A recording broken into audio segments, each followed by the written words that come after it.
नमस्कार मेरे प्यारे साथियों, कैसे हो आप सभी। मैं राकेश तंवर आपका career with Rakesh YouTube channel पर बहुत बहुत स्वागत करता हूं।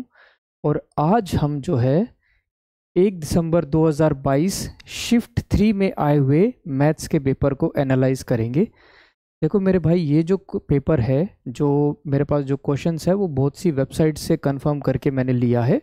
ठीक है, तो अगर क्वेश्चन में इधर उधर कुछ हो जाए तो आप प्लीज़ उसके लिए माफ़ करना। दूसरी बात ये कि आप प्लीज़ कमेंट करके बताया करो कि किस टॉपिक पर आपको जो है अगली वीडियो चाहिए, और कोई अगर आपको या शॉर्ट वीडियोस या जो भी आपके मन में सजेशन हो, जो भी आप चाहते हो कि मैं आपकी हेल्प कर सकूं, तो उसके बारे में मुझे कमेंट सेक्शन में ज़रूर बताओ। ठीक है, चलिए आज का पहला क्वेश्चन देखते हैं मेरे भाई। पहला क्वेश्चन क्या है कि एक निश्चित धनराशि पर 3 वर्ष का 14% वार्षिक ब्याज की दर से जो साधारण ब्याज है वह 4200 रुपये कम है, उसी धनराशि पर 5 वर्ष के लिए सेम रेट ऑफ इंटरेस्ट पर, तो वो धनराशि बताओ क्या होगी। मेरे भाई वो धनराशि जो है, देखो मेरे भाई पहले तो ये समझो सिंपल इंटरेस्ट होता क्या है। साधारण ब्याज, साधारण ब्याज होता है प्रिंसिपल मल्टीप्लाई में rate multiply time divided by 100। मेरे भाई सिंपल इंटरेस्ट के केस में, सिंपल इंटरेस्ट के केस में जो ब्याज है वो हमेशा प्रिंसिपल पर लगता है, सिर्फ और सिर्फ प्रिंसिपल पर लगता है, मूलधन पर लगता है। जबकि कंपाउंड इंटरेस्ट, चक्रवृद्धि ब्याज जो है वो मूलधन पर भी लगता है, मतलब प्रिंसिपल पर लगता है, साथ ही साथ ब्याज पर भी ब्याज लगता है। यही डिफरेंस है सिंपल इंटरेस्ट और कंपाउंड इंटरेस्ट में, कि कंपाउंड इंटरेस्ट में ब्याज के ऊपर भी ब्याज लगता है, जबकि सिंपल इंटरेस्ट के केस में सिर्फ प्रिंसिपल के ऊपर, मूलधन के ऊपर ब्याज लगता है। ठीक है, अब आ जाते हैं मेरे भाई क्वेश्चन पर। मैं मान लेता हूं कि तो धनराशि है वो 100 रुपये है।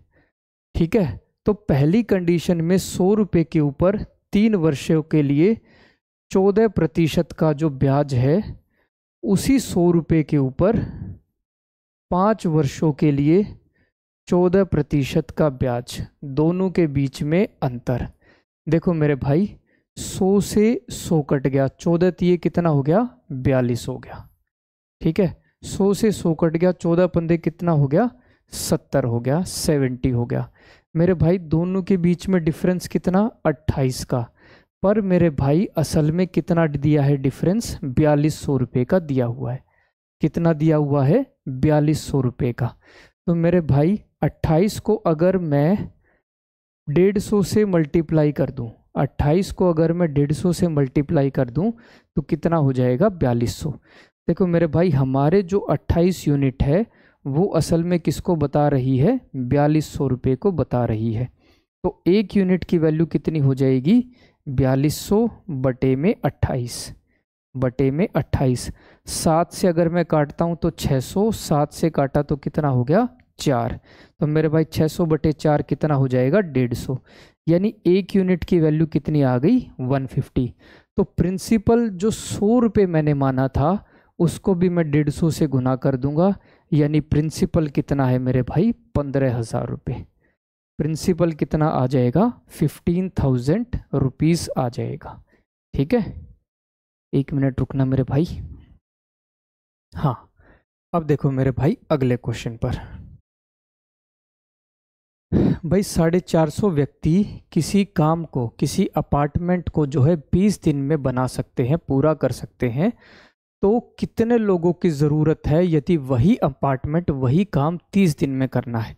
मेरे भाई टाइम एट वर्क में हमारा एक फॉर्मूला होता है M1D1 किसके बराबर, M2 D2 के बराबर।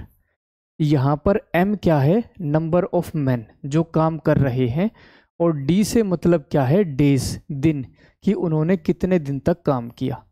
तो मेरे भाई पहली कंडीशन में 450 लोगों ने कितने दिन में काम पूरा कर दिया, 20 दिन में। तो मेरे भाई कितने व्यक्ति जो है उसी काम को 30 दिन में पूरा कर देंगे। मेरे भाई 0 से ये 0 कट गया, 3 से गया 1 और 45 कितने पर गया, 15 पर। 15 मल्टीप्लाई में 20 कितना हो जाएगा, 300। यानी मेरे भाई 300 व्यक्ति जो है उसी काम को 30 दिन में पूरा कर देंगे। आंसर कितना हो जाएगा? 300 हो जाएगा। आंसर कितना बनेगा? 300 बनेगा। नेक्स्ट क्वेश्चन पर बढ़ते हैं। देखो मेरे भाई, a प्लस बी की वैल्यू कितनी दी है? 11 और a इंटू बी की वैल्यू कितनी दी है? 35। तो a की पावर 4 प्लस b की पावर 4 की वैल्यू बताओ क्या होगी? मेरे भाई इस तरीके के क्वेश्चन में हम ज़्यादातर क्या करते थे? ज़्यादातर क्या करते हैं, जैसे मुझे दिया है a प्लस बी की वैल्यू कितनी दी है? 6 और a इंटू बी की वैल्यू कितनी दी है मेरे भाई? 5 दी है। सॉरी, a प्लस बी की वैल्यू 5 दी हुई है और a इंटू बी कितना दिया हुआ है? 6। तो मैं क्या करता हूँ, a को 2 मान लेता हूँ और b को 3 मान लेता हूँ। इस तरह से वैल्यू मानकर जो भी मुझे वैल्यू निकालनी है मैं आंसर निकाल सकता हूँ। पर इस क्वेश्चन में मेरे भाई a into B, a plus B कितना दिया है? 11 और a इंटू बी कितना दिया है? 35। तो नंबर सोच पाना मुश्किल है। ठीक है, तो मेरे भाई a की पावर 4 प्लस बी की पावर 4 की वैल्यू कैसे निकलेगी? मेरे भाई अगर मैं a square plus B square का होल स्क्वेयर कर दूं तो कितना हो जाएगा? a की पावर 4 प्लस में b की पावर 4 प्लस में twice of a square B square. ठीक है, तो यहाँ से a की पावर 4 प्लस में b की पावर 4 की वैल्यू कितनी हो जाएगी? a square plus B square का होल स्क्वेयर माइनस में ट्वाइस ऑफ ए बी का होल स्क्वेयर, ए बी का होल स्क्वेयर। अब यहाँ पर a इंटू बी की वैल्यू तो मुझे पता है, a square plus B square की वैल्यू नहीं पता। अब आ जाओ, a प्लस बी की वैल्यू कितनी दी है मेरे भाई? 11 दी हुई है। मैं क्या करता हूँ, दोनों तरफ स्क्वेयर कर देता हूँ। तो यानी कि a स्क्वेयर प्लस में बी स्क्वेयर प्लस में 2ab की वैल्यू कितनी हो गई? 121 हो गई। यहाँ से a स्क्वेयर प्लस में बी स्क्वेयर की वैल्यू कितनी हो जाएगी? 121 माइनस में 2ab, और 2ab की वैल्यू कितनी? a इंटू बी की वैल्यू कितनी है? 35। यानी कि 121 माइनस में 70 कितना हो जाएगा? 51। तो मेरे भाई a square plus B square की वैल्यू भी हमारे पास आ गई। ठीक है, अब मेरे भाई a की पावर 4 प्लस b की पावर कितना हो जाएगा? 51 का स्क्वेयर माइनस 2 गुणा में 35 का स्क्वेयर, 35 का स्क्वेयर। 51 का स्क्वेयर कितना होता है? 2601 माइनस में 35 का स्क्वेयर कितना होता है? 1225, 1225। 2601 माइनस में 2450 कितना हो जाएगा मेरे भाई? 151। आंसर कितना बन गया? 151 बन गया। आंसर कितना हो गया? 151। चलिए नेक्स्ट क्वेश्चन पर बढ़ते हैं। अब देखो मेरे भाई, दो नंबर्स का जो रेशो है वो कितना है? 6:5 और उनका HCF कितना है? 3 है। तो LCM बताओ क्या होगा? मेरे भाई LCM जो होता है वो किसके बराबर होता है? HCF मल्टीप्लाई में A मल्टीप्लाई में B। और यहाँ पर A और B क्या है? उन दोनों नंबर्स की रेशो है, उन दोनों नंबर्स की रेशो। जैसे मेरे भाई मैं दो संख्या ले लेता हूँ 12 और 20। तो अगर मैं इन दोनों की रेशो निकालूँ, 4 से काटूँ तो 3 और 5। तो मेरे भाई A की वैल्यू कितनी? 3 और B की वैल्यू कितनी? 5। तो उन दोनों नंबर्स का जो रेशो है वही A और B होता है। ठीक है, तो HCF कितना है मेरे भाई? 3 है। मल्टीप्लाई में A की वैल्यू कितनी? 6 और B की वैल्यू कितनी? 5। 6 तिये 18, 18 पंजे कितना? 90। तो LCM कितना हो जाएगा मेरे भाई? 90 हो जाएगा। LCM कितना बनेगा? 90। ठीक है, चलिए नेक्स्ट क्वेश्चन पर बढ़ते हैं। भाई एक कंटेनर में 25 लीटर दूध है, उसमें से 5 लीटर निकाला और उतना ही पानी डाल दिया, फिर 5 लीटर निकाला और उतना ही पानी डाल दिया। मतलब इस तरीके का प्रोसेस 2 बार और रिपीट किया गया, यानी टोटल 3 बार रिपीट किया गया। तो मेरे भाई लास्ट में ये बताना है कंटेनर में दूध कितना है। मेरे भाई देखो, 5 लीटर निकाला है कितने में से? 25 में से। अनुपात अगर मैं देखूं तो कितना हो गया? 1/5 हो गया। कितना बना 1/5, यानी 5 में से 1 यूनिट निकाला। 5 में से 1 यूनिट अगर मैं निकालता हूं तो बचा कितना 4। फिर दोबारे अनुपात में 5 में से 1 यूनिट निकाला, कितना हो गया 4। फिर तीसरी बार 5 में से 1 यूनिट निकाला, कितना हो गया 4। यानी शुरुआत में यदि दूध 125 यूनिट था तो बाद में कितना बच गया 64 यूनिट। 5 × 5 × 5 कितना 125, 4 × 4 × 4 कितना 64। पर शुरुआत में मेरे भाई 25 नहीं 125 नहीं, कितना है 25 लीटर है। यानी मेरे भाई जो हमारा 125 है वो किसको बता रहा है 25 यूनिट को। तो मैं कितने से गुणा करूं कि 25 बन जाए, किससे गुणा करेंगे 1/5 से। तो मेरे भाई 64 को भी मैं 1/5 से गुणा कर देता हूं, कितना हो जाएगा मेरे भाई 12.8। आंसर क्या बनेगा 12.8 लीटर। आंसर कितना हो जाएगा 12.8 लीटर्स हो जाएगा। चलिए नेक्स्ट क्वेश्चन पर बढ़ते हैं। देखो मेरे भाई x + y की वैल्यू दी है 36 और x - 27, x - 27 की पावर 3 प्लस में y - 9 की पावर 3 की वैल्यू मुझे निकालनी है। मेरे भाई x - 27 प्लस में y - 9 की वैल्यू निकालनी है, तो मुझे x - 27 प्लस में y - 9 की वैल्यू पता होनी चाहिए क्या है। ठीक है, अब मेरे भाई दिया क्या है x प्लस में y किसके बराबर दिया है 36 के। मैं क्या करता हूँ x प्लस में y 36 को लिख लेता हूँ 27 प्लस में 9 लिख देता हूँ। ठीक है, तो x - 27 प्लस में y - 9 किसके बराबर हो गया 0 के। अब x - 27 प्लस में y - 9 अगर 0 है, अगर मैं इसको a मान लेता हूँ और इसको b, मतलब a प्लस b की वैल्यू अगर 0 है मेरे भाई, तो a³ प्लस में b³ की भी वैल्यू कितनी हो जाएगी 0 हो जाएगी। कितनी हो जाएगी 0। तो आंसर क्या बनेगा ऑप्शन डी 0 हो जाएगा। ठीक है, चलिए नेक्स्ट क्वेश्चन पर बढ़ते हैं। अब देखो मेरे भाई यहाँ पर एक पाई चार्ट दिया हुआ है जिसमें 8 कंपनियां हैं PQRSTUVW और सभी का परसेंटेज लिखा हुआ है कि भाई किस कंपनी ने कितने % ऑफ बाइक जो है वो बेची। और टोटल 8 कंपनियों ने 2000 बाइक बेची है। कितनी 2000। ठीक है, मुझे जो है अंतर निकालना है किसका average number of bikes sold by PQRS। PQR और S चारों ने औसत कितने बाइक बेचे, उसका अंतर किसके मुकाबले TUVW ने औसत कितने बाइक बेचे। तो मेरे भाई वैल्यू हम लास्ट में निकालेंगे, पहले परसेंटेज ही देख लेते हैं। मेरे भाई देखो P ने कितना बेचा है 21%, P का कितना है 21%, Q का कितना है 19%, R का कितना है 5% और S का कितना है 20%। 19 और 21 कितना हो गया 40, 40 और 25 कितना 65।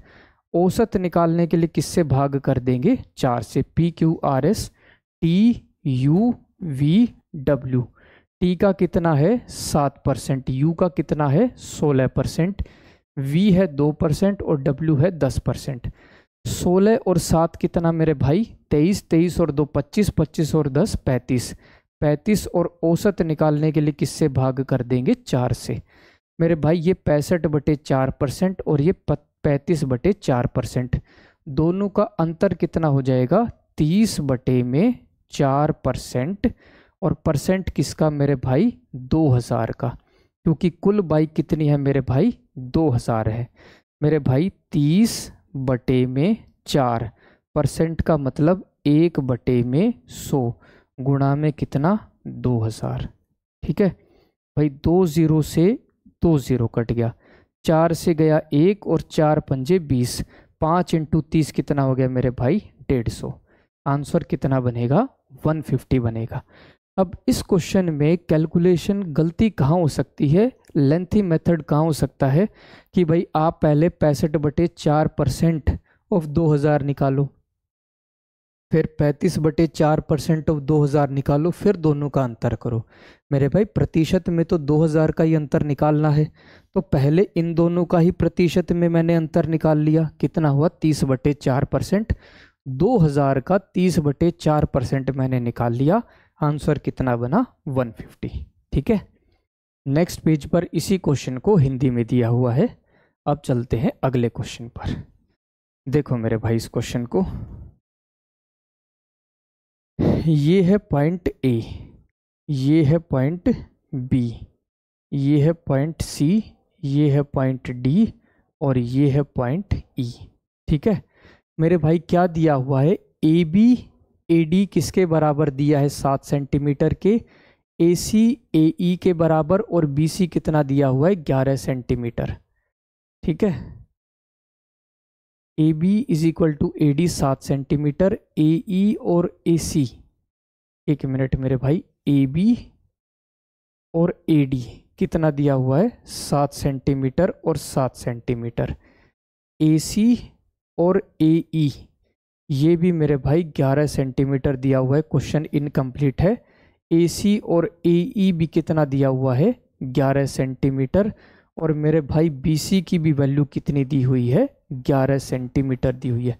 थोड़ी क्वेश्चन में मिस्टेक है। ए सी और ए ई भी कितना दिया हुआ है? 11 सेंटीमीटर। ई डी की मुझे लंबाई बतानी है, क्या होगी? मेरे भाई इसमें जो कंसेप्ट लगेगा वो लगेगा समरूपता का, समरूपता सिमिलैरिटी का। और सिमिलैरिटी का कंसेप्ट बड़े अच्छे से समझ लो क्या होता है। देखो, दो मेरे पास ट्रायंगल है, दो अगर मैं त्रिभुज लेता हूं, दो त्रिभुज ले लेता हूं ए बी सी और डी ई एफ।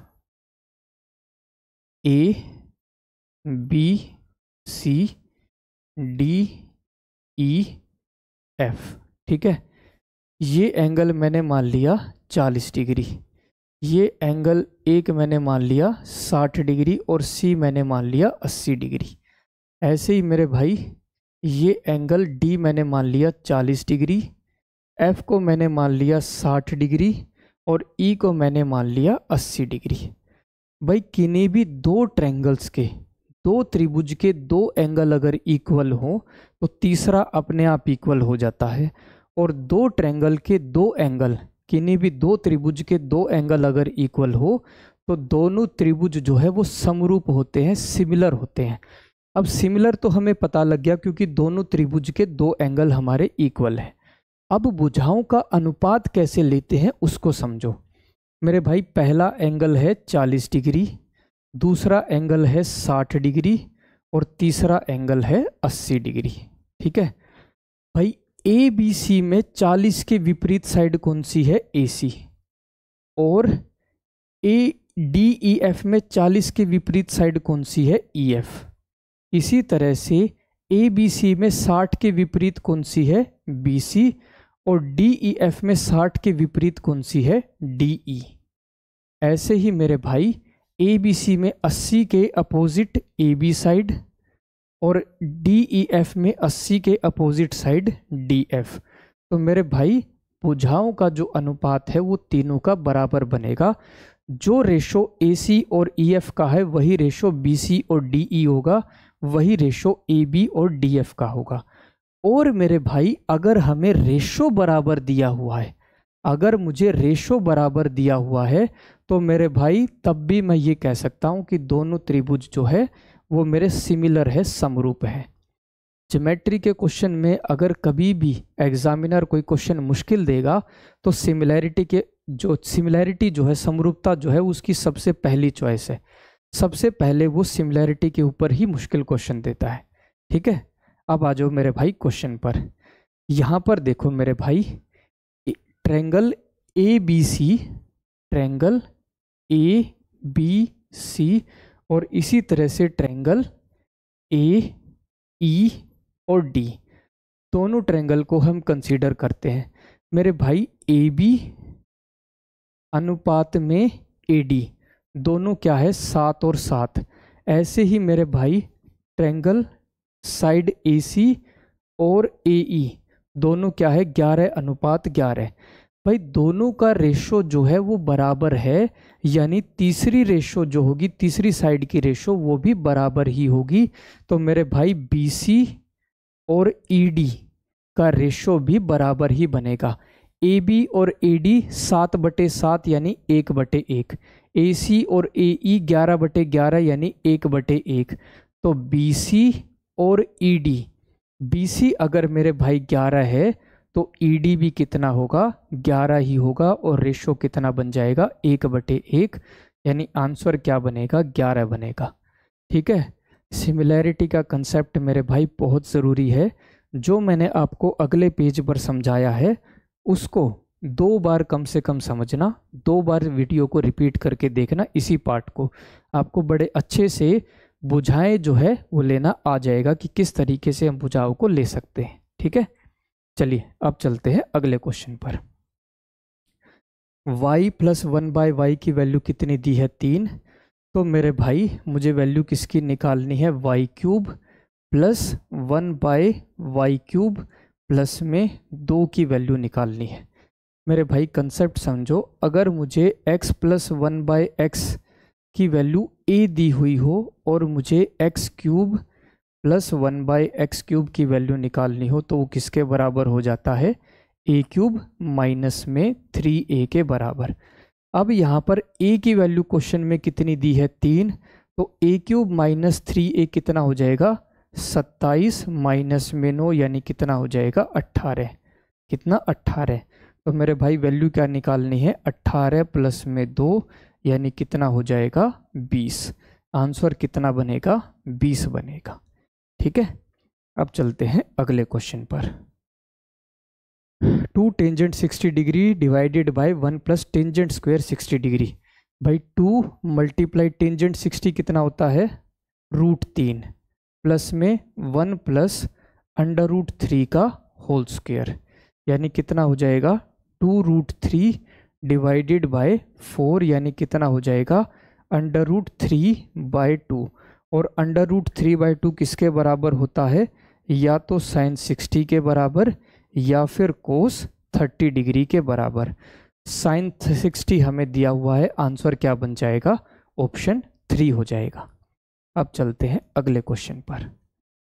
देखो मेरे भाई यहाँ पर जो है एक कंपनी का परसेंटेज में खर्चा बताया हुआ है, अलग अलग खर्चा का है, जैसे इंफ्रास्ट्रक्चर पे, ट्रांसपोर्ट पे, एडवर्टीजमेंट पे, टैक्स पे, R&D पे, सैलरी पे और लोन पे। मेरे भाई यहाँ पर क्या कहा है कि कुल खर्चा जो है 3.15 करोड़ का है, किसके ऊपर इंटरेस्ट ऑन लोन के ऊपर।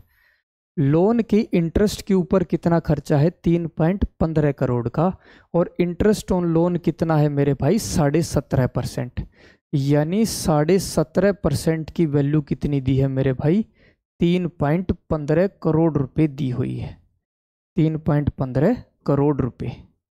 अब मेरे भाई मुझे वैल्यू किसकी निकालनी है, सैलरी के ऊपर, टैक्स के ऊपर और इंफ्रास्ट्रक्चर के ऊपर खर्चा बताना है। मेरे भाई टैक्स के ऊपर कितना है 10%, ठीक है, सैलरी के ऊपर कितना है 20% और इंफ्रास्ट्रक्चर के ऊपर कितना है 20%, कुल मिलाकर कितना हुआ 50%। यानी मेरे भाई मुझे 50% की वैल्यू निकालनी है, कितनी हो जाएगी 3.15 बटे में 17.5 गुणा में 50 करोड़। 50 करोड़ मेरे भाई पॉइंट से पॉइंट कट गया, एक जीरो से यहाँ पर जो आया पॉइंट था वो भी कट गया, ठीक है, यानी कितना बना 315 बटे में 175 गुणा में 5 करोड़। भाई 5 से गया 1 और नीचे कितने पर जाएगा 3, 35 पर, 35 से गया 1 और 315 किस पर 9 पर, यानी आंसर कितना हो जाएगा 9 करोड़ रुपए। आंसर कितना हो जाएगा ऑप्शन ए 9 करोड़ रुपए हो जाएगा। चलिए नेक्स्ट क्वेश्चन पर बढ़ते हैं, यही हमारा हिंदी में है। देखो टेंजेंट 240 डिग्री की वैल्यू मुझे निकालनी है, क्या होगी। मेरे भाई ट्रिग्नोमेट्री में हमारे 4 चतुर्थांश होते हैं, 4 क्वाड्रेंट होते हैं, पहला क्वाड्रेंट होता है 0 से 90 डिग्री का फर्स्ट क्वाड्रेंट, 90 से 180 डिग्री का होता है सेकंड क्वाड्रेंट, 180 से 270 डिग्री का होता है तीसरा क्वाड्रेंट, थर्ड क्वाड्रेंट, और 270 से 360 डिग्री का होता है हमारा फोर्थ क्वाड्रेंट। ठीक है, फर्स्ट क्वाड्रेंट में सभी के सभी हमारे पॉजिटिव होते हैं। सभी से मतलब क्या है, sine cos tangent, cosecant secant cotangent सभी हमारे पॉजिटिव होते हैं। सेकंड क्वाड्रेंट में साइन और कोसिकेंट पॉजिटिव होते हैं। थर्ड क्वाड्रेंट में टेंजेंट और कोटेंजेंट पॉजिटिव होते हैं, बाकी जो बच गए वो सभी नेगेटिव। ऐसे ही फोर्थ क्वाड्रेंट में कोस और सीकेंट पॉजिटिव होते हैं, बाकी सभी क्या होते हैं, नेगेटिव होते हैं। ठीक है, अब मेरे भाई यहाँ पर एक चीज़ और है, जब भी एंगल हमारा वाई एक्सिस पर हो, वाई एक्सिस पर यानी कि 90 डिग्री या फिर 270 डिग्री पर हो, तो मेरे भाई साइन किस में चेंज हो जाता है, कोस में, और अगर कोस दिया हो तो किस में, साइन में। टेंजेंट दिया हो तो किस में चेंज हो जाएगा, कोटेंजेंट में, और अगर कोटेंजेंट दिया है तो टेंजेंट में। कोसिकेंट दिया है तो वो किस में चेंज हो जाएगा, सीकेंट में, और सीकेंट दिया है तो कोसिकेंट में चेंज हो जाएगा। अब आ जाते हैं मेरे भाई क्वेश्चन पर। टेंजेंट 270 डिग्री, टेंजेंट 270 डिग्री को क्या लिख सकता हूँ, 240 डिग्री को 270 माइनस में 30 डिग्री। अब 270 माइनस में 30 डिग्री, 270 माइनस थीटा, यानी मेरे भाई तीसरे क्वाड्रेंट की बात हो रही है, और तीसरे क्वाड्रेंट में टेंजेंट पॉजिटिव होता है, यानी मैंने लिख दिया प्लस। पर वाई एक्सिस पर 270 की वजह से टेंजेंट किस में चेंज हो जाएगा, कोटेंजेंट में, यानी प्लस कोटेंजेंट 30 डिग्री की वैल्यू मुझे निकालनी है, और कोटेंजेंट 30 डिग्री की वैल्यू कितनी होती है, √3, यानी आंसर क्या हो जाएगा, ऑप्शन सी √3 हो जाएगा। चलिए अब चलते हैं अगले क्वेश्चन पर। देखो मेरे भाई यहाँ पर जो है C1 और C2 दो कंपनी है, दोनों कंपनियों का 6 साल का जो है इनकम दिखाई हुई है। तो मेरे भाई ये पूछा है कि कौन सी स्टेटमेंट करेक्ट नहीं है, मतलब मुझे गलत वाली स्टेटमेंट बतानी है। गलत कौन सी है वो स्टेटमेंट बतानी है। ठीक है, पहले क्या कहा है, C1 कंपनी का P वर्ष में जो इनकम है वो C2 कंपनी की Q वर्ष में की इनकम का 33.3% है। 33.33 यानी 1/3%। अब देखो मेरे भाई C1 कंपनी का P वर्ष में, C1 कंपनी का P वर्ष में कितनी इनकम है, 750 रुपये, और C2 कंपनी की Q वर्ष में कितनी इनकम है, 250 रुपये। क्वेश्चन के हिसाब से 750 किसके बराबर है, 1/3 ऑफ 250 के बराबर, पर ये तो हमारा 1/3 ऑफ 250 नहीं है, यानी पहली स्टेटमेंट जो है गलत है, पहली स्टेटमेंट हमारी गलत है। अब आ जाते हैं दूसरे पर।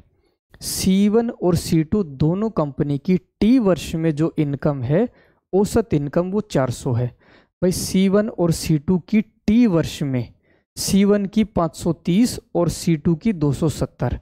भाई एवरेज निकालने के लिए टोटल इनकम बटे में 2, बटे में कितना हो जाएगा, 2। 530 और 270 कितना, 800, 800 बटे में 2 कितना हो गया मेरे भाई, 400, और 400 ही मुझे दिया है, यानी दूसरी स्टेटमेंट सही है। मुझे गलत वाली बतानी है, यानी ओनली 1 जो है वो गलत है, दूसरी स्टेटमेंट हमारी सही है। अब आ जाते हैं अगले क्वेश्चन पर। यही भाई हिंदी में दिया हुआ है क्वेश्चन, इंग्लिश देखो।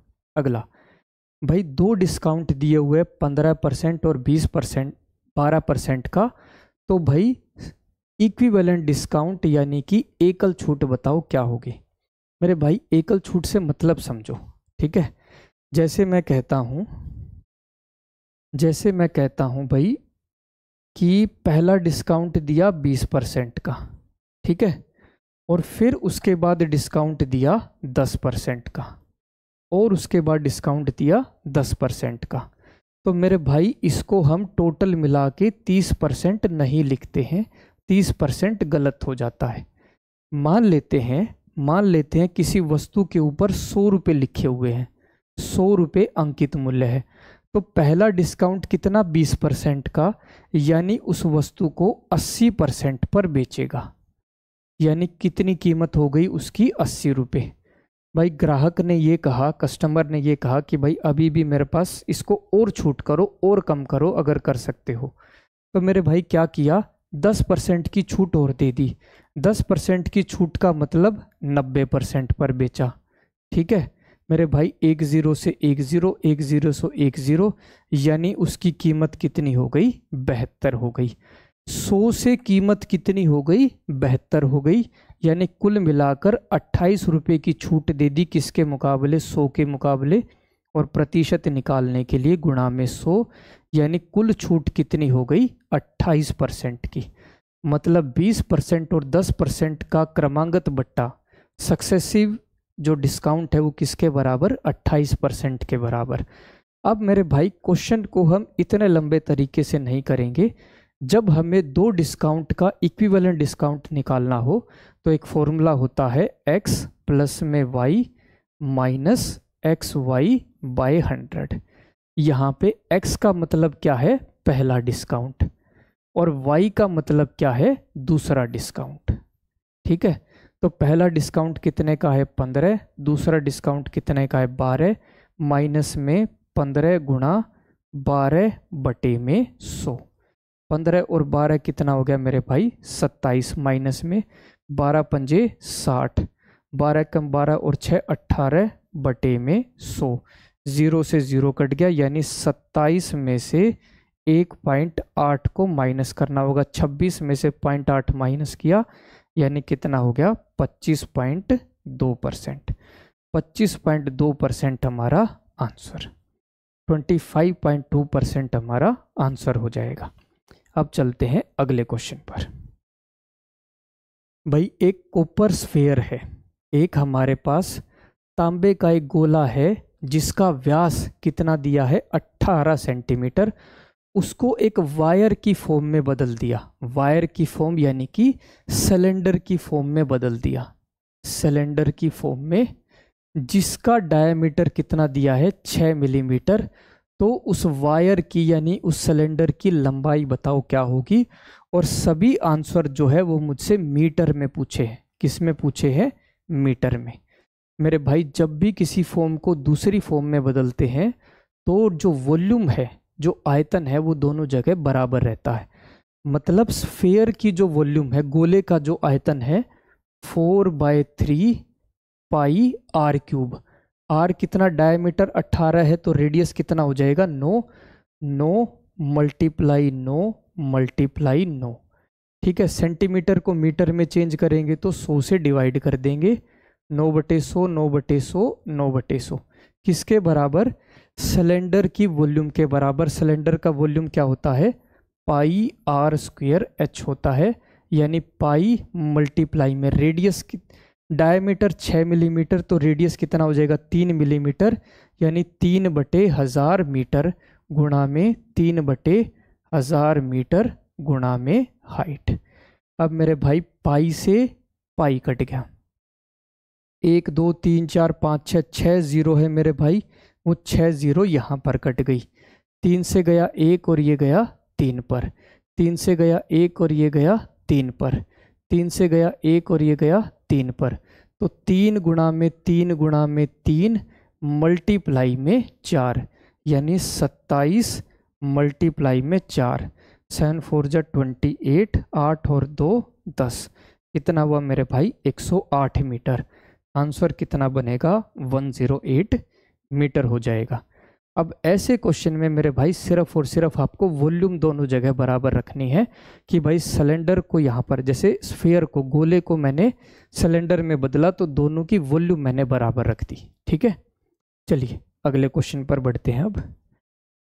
भाई एक गोला है जिसका रेडियस है 13 सेंटीमीटर, इसको पिघला कर जो है एक कोन में, एक शंकु में बदला गया, जिसके आधार का व्यास कितना है 13 सेंटीमीटर। तो कोन की, शंकु की ऊंचाई बताओ। मेरे भाई यहाँ पर भी हम क्या करेंगे, दोनों का आयतन बराबर रख देंगे। गोले का आयतन क्या होता है 4/3 पाई आर क्यूब, और शंकु का आयतन 1/3 पाई आर स्क्वेयर एच होता है। भाई गोले 4/3 पाई, रेडियस कितना 13 सेंटीमीटर, यानी कि 13 गुणा में 13 गुणा में 13, किसके बराबर 1/3 पाई। रेडियस कितना है, आधार कितना है, व्यास कितना आधार का 13 सेंटीमीटर, यानी 13/2 गुणा में 13/2 गुणा में हाइट, ऊंचाई मुझे ज्ञात करनी है। मेरे भाई एक 13 से एक 13 कट गया, दूसरे 13 से दूसरे 13 कट गया, बटे में 3 से बटे में 3 कट गया, पाई से पाई कट गया। तो h की वैल्यू कितनी हो गई मेरे भाई 4 गुणा में 13 गुणा में 4, यानी कितना हो गया 16 गुणा में 13। भाई 16 तिये 48, 4 हासिल, 16 कम 16 और 4 कितना 20, 208 सेंटीमीटर मेरा आंसर। भाई ऐसे क्वेश्चन में सिर्फ और सिर्फ कैलकुलेशन है और कुछ भी नहीं, सिंपल कैलकुलेशन करनी है हमें, ठीक है। चलिए अगले क्वेश्चन पर बढ़ते हैं। देखो मेरे भाई, secant theta plus tangent theta कितना दिया हुआ है 7, सीकेंट थीटा प्लस में टेंजेंट थीटा की वैल्यू कितनी दी है 7। मैं एक बार इसको m मान लेता हूँ, m मान लेता हूँ। तो मेरे भाई जब भी secant theta plus tangent theta की वैल्यू m हो, तो मेरे भाई सीकेंट थीटा की वैल्यू क्या होती है m² + 1 डिवाइडेड बाय 2m हो जाती है।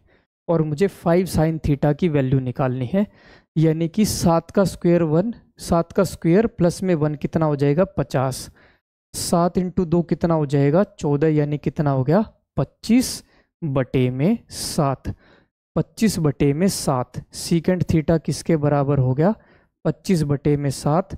और सीकेंट थीटा का फॉर्मूला क्या होता है हमारा, हाइपोटेन्यूज बटे में बेस, कर्ण बटे में आधार, कितना हो गया मेरे भाई 25/7। मेरे भाई ये मैं ले लेता हूं एक समकोण त्रिभुज, ये एंगल हो गया थीटा। तो एंगल के सामने वाली जो भुजा होती है वो होती है परपेंडिकुलर लंब, और एंगल के साथ वाली साइड वो क्या होती है बेस, यानी कि आधार। तो मेरे भाई बेस की वैल्यू कितनी है 7 है, कर्ण हाइपोटेन्यूज कितना दिया है 25। तो पाइथागोरस थ्योरम, पाइथागोरस प्रमेय से परपेंडिकुलर कितना आ जाएगा 24 आ जाएगा। तो मेरे भाई 5 साइन थीटा की वैल्यू मुझसे पूछी है, यानी 5 × साइन थीटा का मतलब क्या होता है परपेंडिकुलर बटे हाइपोटेन्यूज, यानी कि लंब बटे में कर्ण, यानी 5 × में परपेंडिकुलर 24 और हाइपोटेन्यूज कितना 25। 5 से गया 1 और ये कितने पर गया 5 पर, यानी आंसर क्या हो गया 24/5, 24/5 मेरा आंसर, ठीक है। अब चलते हैं अगले क्वेश्चन पर। देखो मेरे भाई, इस ट्रायंगल में मुझे x + y + z की वैल्यू निकालनी है, ठीक है। मेरे भाई ये जो एंगल दिया है ये कितना है 120 डिग्री, 120। ये एंगल है z, ये है x, और ये क्या है मेरे भाई y दिया हुआ है, ठीक है। अगर मेरे भाई ये मेरा त्रिभुज है, ठीक है, और इसी साइड को मैं आगे बढ़ा देता हूं, तो ये क्या हो गया एक्सटर्नल एंगल, बाह्य कोण। क्या हुआ मेरे भाई बाह्य कोण हो गया, एक्सटर्नल एंगल हो गया। और ये एंगल, अगर इस एंगल का जो योग है वो एंगल 1 और एंगल 2 के बराबर होता है। देखो मेरे भाई ये तो हो गया एक्सटर्नल एंगल, बाह्य कोण।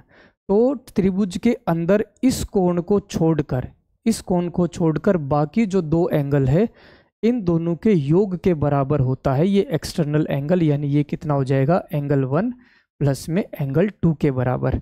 तो मेरे भाई अगर मैं यहाँ पर त्रिभुज ABD को देखता हूँ, ABD, तो मेरे भाई z प्लस में x plus Y, z plus में x प्लस वाई की वैल्यू कितनी हो जाएगी 120 degree. External angle property, answer कितना बनेगा, ऑप्शन सी हो जाएगा।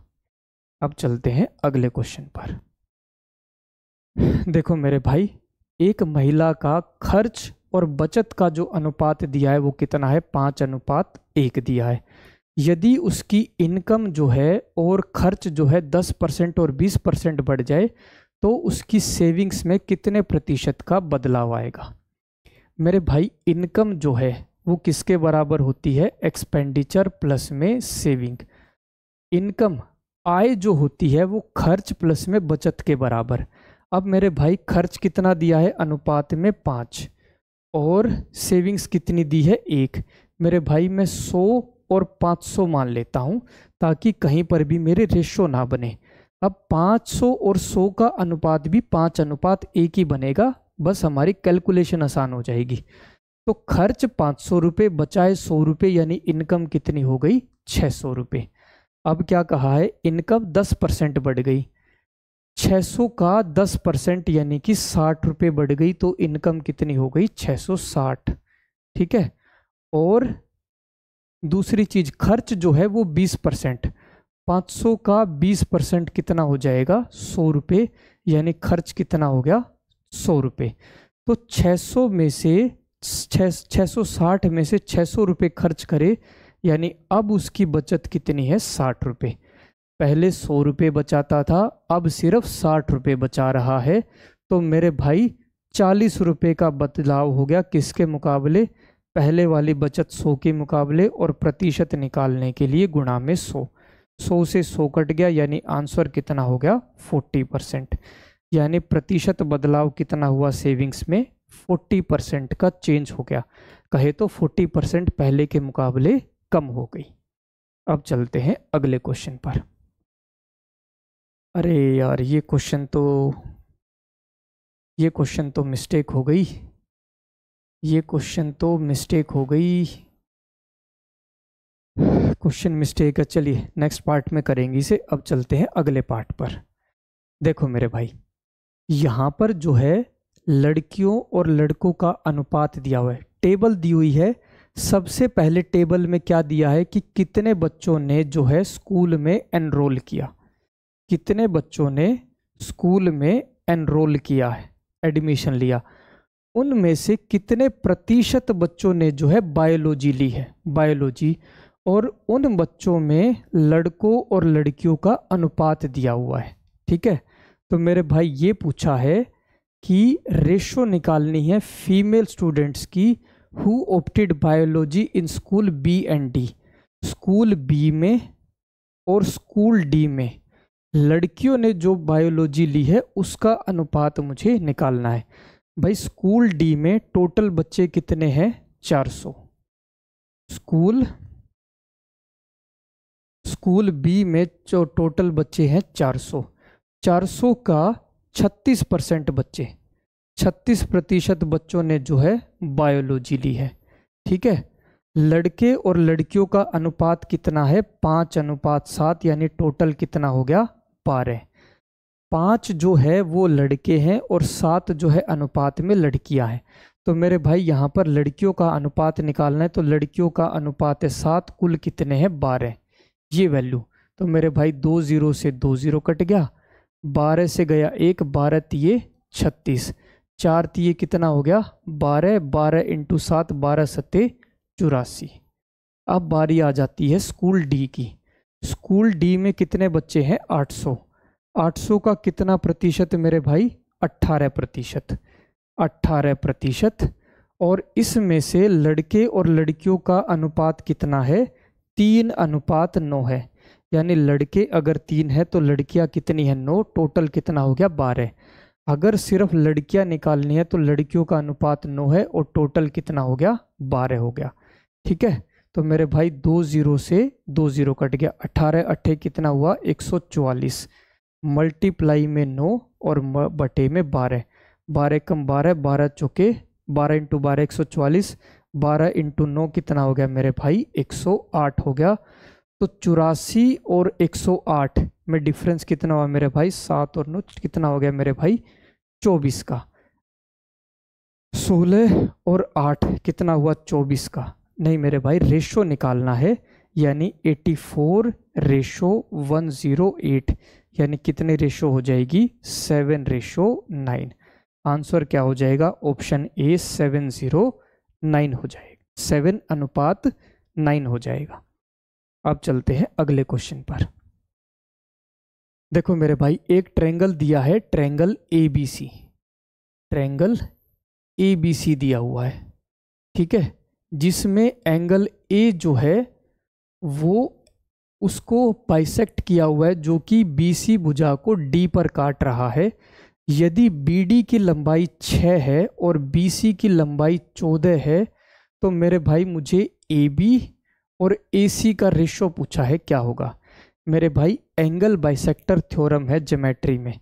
ज्योमेट्री के एंगल बाइसेक्टर थ्योरम से हम क्या बता सकते हैं कि एंगल A जो बाइसेक्ट हुआ है, तो एक तरफ साइड है AB और दूसरी तरफ है AC, तो AB और AC का जो रेशो बनेगा वो किसके बराबर होगा? BD बड़े में CD के बराबर होगा। अब BD कितना दिया है? 6, और CD कितना हो जाएगा? 14 माइनस में 6, यानी 6/8, यानी कितना हो जाएगा? 3:4। आंसर क्या हो जाएगा? ऑप्शन ए 3:4 हो जाएगा। अब चलते हैं अगले क्वेश्चन पर। देखो मेरे भाई, क्या कहा है? ए जो है बी से 4 गुना ज़्यादा समय लेता है और सी से 5 गुना एज मच एज समय लेता है किसी काम को करने में। यदि तीनों मिलकर किसी काम को 4 दिन में करते हैं, तो बी अकेला उस काम को कितने दिन में करेगा? देखो मेरे भाई, ए, बी और ए, सी। बी यदि 1 यूनिट टाइम लेता है, तो सी ए कितना लेगा? 4 यूनिट समय लेगा। तो मेरे भाई, क्षमता का जो अनुपात बनेगा वो कितना हो जाएगा? इनका उल्टा, यानी 1:4 हो जाएगा, ठीक है। ऐसे ही मेरे भाई, सी अगर 1 यूनिट टाइम, तो ए कितना? 5 यूनिट टाइम, तो क्षमता का अनुपात कितना हो जाएगा? 1:5 हो जाएगा। तो मेरे भाई, यहाँ से A:B:C, तीनों की क्षमता का अनुपात क्या हो जाएगा मेरे भाई? 1:4:5, यानी A यदि 1 रुपये कमाता है, तो B कितने? 4 रुपये कमाता है, और C 5 रुपये। तो टोटल मिलाकर तीनों जो है कितने रुपए कमाएंगे? अनुपात में 10 रुपये कमाएंगे। और तीनों मिलकर यदि काम करते हैं, तो काम को 4 दिन में पूरा कर देते हैं। देखो मेरे भाई, मैं जो है 1 दिन में 10 रुपये कमाता हूँ, और 4 दिन में जो है पूरे काम को कंप्लीट कर देता हूँ।